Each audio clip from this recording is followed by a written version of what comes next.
일단 어떤 데다 갔을 때냐, 단기로 조달했다면 어딘가 운영할 거 아닙니까? 그래서 대표적으로 운영하는 게 수출한원 매입 자금이에요.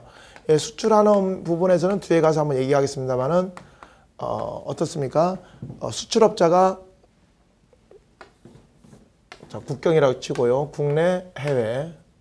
해외는 수입업자가 있고 국내에는 수출업자가 있다 칩시다. 그럼 해외에서는 뭐가 있겠습니까? LC베이스다. 그러면 수입은행의 거래은행인 수입업자가 자기 거래은행을 찾아가서 신용장을 개설했겠죠. 신용장을 오픈하게 되면 이 은행은 국내에 있는 어떤 은행, 어드바이스뱅크, 통지은행이죠. 통지은행에다가 통지를 통해서 베니피셔리, 수출업자에다가 LC를 어드바이스 해주게 됩니다. 그럼 어쨌든 간에 이 수출업자는 서류로 게임하는 거니까 신용장의 조건에 맞게끔 물건을 온보드해서 선박회사로부터 비로 오브 레딩이죠. 선화증권 등을 다 발급받아서 자기 거래은행에 가서 내 선적 서류를 매입을 해달라. 매입을 요청하는 걸 네고시에이션이라고 하죠. 간단히 네고라고 합니다. 이런 것들이 바로 은행의 입장에서 보면 수출한원을 매입해 주는 거죠. 수출한원을 매입하려면 뭐가 있어야 됩니까? 돈이 있어야 되잖아요. 달러가 있어야 그걸 매입해 줄 거 아니에요. 그래서 만약에 달러를 지급할 수도 있고 아니면 대부분은 이제 원화로 포지션을 일으키죠. 그래서 달러에 해당되는 거에다가 TT 바잉, 전신한 매입률 그래서 곱해서 원화로 지급을 합니다. 환가료를 빼고. 그럼 어쨌든 간에 이제 물건은 선박했을 때 물건을 가겠죠. 그럼 내고를 하게 되면 이 은행은 이 오프닝 은행에다가 그 환화음을 제시해서 자금을 회수를 하게 됩니다. 어떻든 일단 수출 환화음에 대한 매입 자금 이런 것들은 은행에서 단기로 자금을 운영하는 대표적인 형태 중에 하나다 이렇게 얘기할 수가 있죠. 외화수표 매입 자금, 외화수표 같은 것도 은행에서 매입을 하잖아요. 그래서 국내에 있는 어떤 수출상이 해외에 있는 어떤 바이어로부터 샘플 대전을 받았다. 그 외화수표를 받겠잖아요. 그런 것들을 은행 가서 매입해 주시오 하라고. 그 매입을 하게 되면 그만큼 은행에서는 자금이 필요하겠죠. 외화수표의 매입 자금의 지급이라든지 뭐 중장기 차입금 부족액 등 필요한 자금. 그거는 뭐 중장기 차입금 부족액 일시로 필요한 거니까요. 이런 것도 있을 수 있다. 자, 그렇다면 조달하는 방법에는 이제 어떤 것들이 있느냐라는 부분을 얘기를 할 수가 있습니다. 그러니까 조달하는 부분에 보면 거기 콜머니라고 있습니다. 콜머니 같은 경우가 단기로 조달하는 대표적인 조달 방법이죠. 콜머니. 자금을 일시적으로 조달하는 형태다라고 얘기를 할 수가 있죠.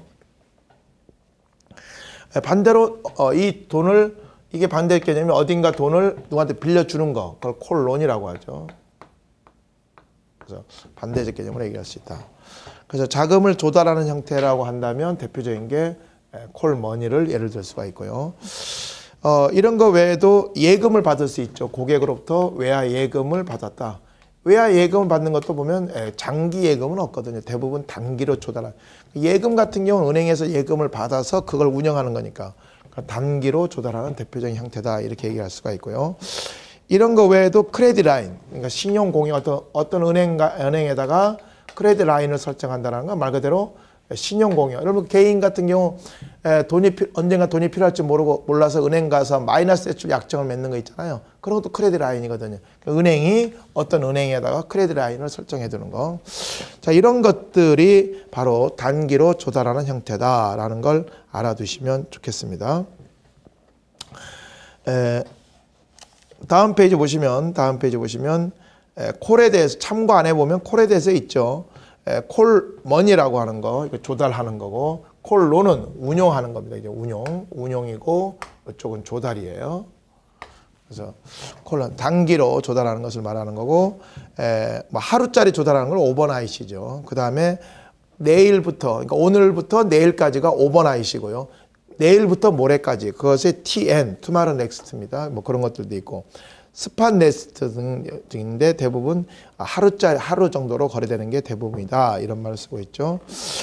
다음 중장기로 자금을 조달하는 형태. 이거는 이제 단기로 자금을 조달하는 형태고 중장기로 자금을 조달하는 형태는 어떤 것들이냐. 뭐 외화로 돈을 빌려오는 거죠. 장기 프로젝트 참여 등 중장기 소유 자금에 그러니까 중장기로 자금을 조달했다면 주로 어디에다 많이 운영하냐면요. 우리 국내 기업들이 외화 시설제 들어오는 거 있잖아요. 거기다가 외화 대출 많이 해주거든요. 외화 대출 해주는 것은 운영하는 거잖아요. 그러니까 외화 대출이라든지 여러 가지 장기 프로젝트에 운영하기 위해서 중장기 자금을 조달하게 되죠. 되게 뭐 신디케이트 형성해서. 둘째 줄입니다. 재원 확보를 위해 국제금융시장에서 증권 발행이나 차입금 등 형태로 자금을 조달한다. 그러니까 외국 그 증권을 발행하는 거. 증권을 발행한다. 어떤 거예요? 주식을 발행한다거나 채권. 대부분은 뭐냐? 이제 채권이죠. 채권을 발행해서 자금을 조달하는 형태를 많이 하고, 그 다음에 신디케이트 형성해서 자금을 이제 차관하는 형태, 빌려오는 형태로 이루어지기도 한다라는 말씀을 드릴 수가 있습니다. 그 외화 채권에 거기 보시면 외국에서 발행하는 채권이라고 하는 외화 채권, 채권을 발행한다는데 간단히만 얘기하면 뒤에 가서 다시 한번 나올 게가 있을 겁니다. 비거주자가 발행하는 채권을 국제채라고 그래요. 그러니까 국내에 있는 A기업이 국내에서 원화로 표시를 발행하는 건 그냥 국내 채권이죠. 그러나 국내에 있는 어떤 A기업이 미국 가서 발행했다. 국내에 있던 기업이 미국이 아니라 유럽 가서 발행했다. 그거 다 비거주잖아요. 그 나라에서는. 왜냐? 국내에 있는 기업이니까. 이렇게 비거주자가 발행하는 채권을 국제채라고 하는데 국제채에는 크게 두 가지가 있어요. 채권을 발행해서 자금을 조달하는 형태를 얘기를 하고 있는데 외국채라는 게 있고 유로채가 있죠. 시장은 이제 유로채가 더 발달돼 있어요. 외국채라는 건 뭐냐면 채권을 발행하는 표시통화, 채권 표시통화와 발행 지역이 같아요. 무슨 얘기냐면 채권을 발행하는 통화가 달러예요. 달러로 채권을 발행하는데 어디서 발행한다는 얘기예요? 미국에서 발행하는 거. 자, 만약에 엔화로 발행을 하는데 어디서 발행하는 거? 일본에서 발행하는 거. 원화로 발행하는데 어디서 발행하는 거? 한국에서 비거주자가 발행하는 거. 이처럼 채권의 표시통화와 그 국가가 같은 거를 외국채라 그래요. 뭐 달러로 표시로 미국에서 비거주자가 발행한다. 양키본드. 비거주자가 엔화 표시로 일본에서 발행하는 건 사무라이. 원화 표시로 비거주자가 한국에서 발행한다. 아리랑본드. 이런 것들이죠. 그에 반해서 유로채라는 것은 채권 표시통화와 발행 지역, 발행 국가가 다른 경우. 자, 달러로 발행하는데 미국이 아니라 미국 이외의 지역이다 이거예요. 엔화로 발행하는데 일본이 아니라 일본 이외의 지역에서 발행하는 유로채. 시장에서는 유로채가 발달되어 있죠. 왜냐하면 이 외국채 같은 경우에는 해당 국가에서 자국에서 발행되기 때문에 엄격한 규제를 합니다. 그러니까 신용 규제라든지 엄격한 규제를 하는 데 반해서 이런 유로채 같은 경우에는 상대적으로 규제가 적기 때문에 유로채 시장이 발달되어 있다 이렇게 얘기할 수가 있습니다. 그래서 거기 참고 5에 간단하게 쓰여 있으니까 뭐 그 정도 한번 봐 두시면 좋겠다 이런 말씀 드리겠고요. 그 다음에 한국은행 외화수탁금, 한국은행이 외국환은행에 예탁한 자금, 그러니까 외국환은행 입장에서 보면 받은 거죠. 수탁금이죠. 이런 것들도 하나의 그 뭐랄까 그 자금의 조달 형태라고 조달 방식이라고 할 수도 있겠죠. 그래서 셋째 줄인가요? 일반 외수금과는 달리 수탁된 자금의 용도가 지정되어 있으면, 그러니까 어디에 써야 된다라고 지정되어 있기 때문에 일반 외화예금과 구분해서 관리해야 된다. 일반 외화예금은 뭡니까?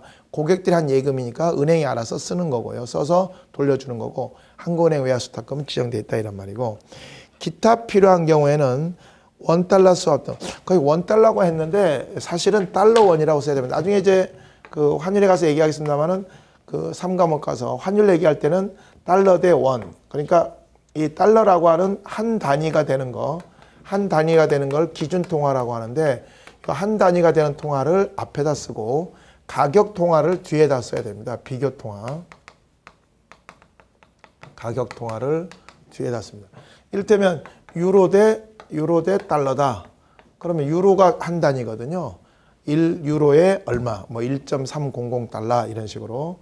그래서 한 단위가 되는 걸 앞에 쓰기 때문에 달러원 환율이라고 이렇게 읽어야 되겠죠. 근데 이제 우리말로 하다 보니까 우리 편의상 원달러라고 많이 읽긴 하는데 어쨌든 뭐 그런 겁니다. 그런 수합, 통화 수합 같은 거죠. 파생상품을 이용해서 자금을 조달하기도 한다. 그 대표적인 사례가 통화 수합이라는 게 있습니다. 통화 수합. 커런스 수합이라는 통화 수합이 있는데 이 통화 수합 관련해서는 여러분 3과목 환리스크 과목에 가서 자세히 다루게 됩니다. 그래서 거기에서 배우시도록 하고, 이 통화 수합은 뭐 이런 걸 통해서 외화 자금을 조달하는 환위험이라든지 금리 위험을 해지해서, 그러니까 환위험이나 금리 위험 등을 해지를 하는 목적으로 해지하면서 자금 조달이 이루어지는 방법이 통화수합인데, 여기서는 이게 주 내용이 아니니까 이런 걸 통해서도 자금 조달이 가능하다, 이런 정도만 보겠습니다. 다음 12페이지 외화 자금의 운용입니다. 자, 조달된, 아까 단기로 조달했고 일부 장기로 조달했죠. 장기로 조달하는 건 채권 발행하거나 해외 차관하는 거. 그래서 증권 발행 같은 경우에는 채권 발행으로 주로 이루어진다고 말씀드린 거예요. 이런 단기로 조달했건 중장기로 조달했건 이러한 조달된 자금을 어딘가 운용한다 그랬잖아요. 그 운용되는 쪽은 어디냐? 아까 얘기했죠. 수출하는 매입대금, 외화수표 매입대금, 외화대출로도 운영하고, 그렇죠? 이런 것들을 말하는 겁니다. 자, 그러면 운용하는 방법에는 어떤 거 있느냐? 그거를 잘 알아두셔야 돼요. 중요 마크에서. 그래서 거기 운용이라고 하는 부분에서 보면, 그러니까 여러분들 어디에 꼭 구분하셔야 되면 10페이지에 있는 거 3번은 외화자금이 뭐예요? 조달이잖아요. 조달. 단기로 조달하는 경우 어떤 데 있다 그랬어요? 단기로 조달하는 건 외화예금으로 조달하거나 또는 크레딧 라인 설정한다거나 또는 뭐 콜머니라든지 이런 것들이 단기로 조달하는 거라면, 또는 중장기로 조달하는 것으로서 아까 이제 채권 발행 이런 것들이 있다면, 이러한 조달된 자금을 갖고 한국은행 외화수탁금 같은 건 조달된 거잖아요.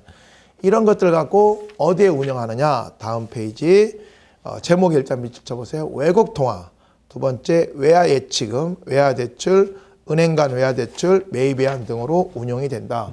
자, 그래서 그 얘기를 해보죠.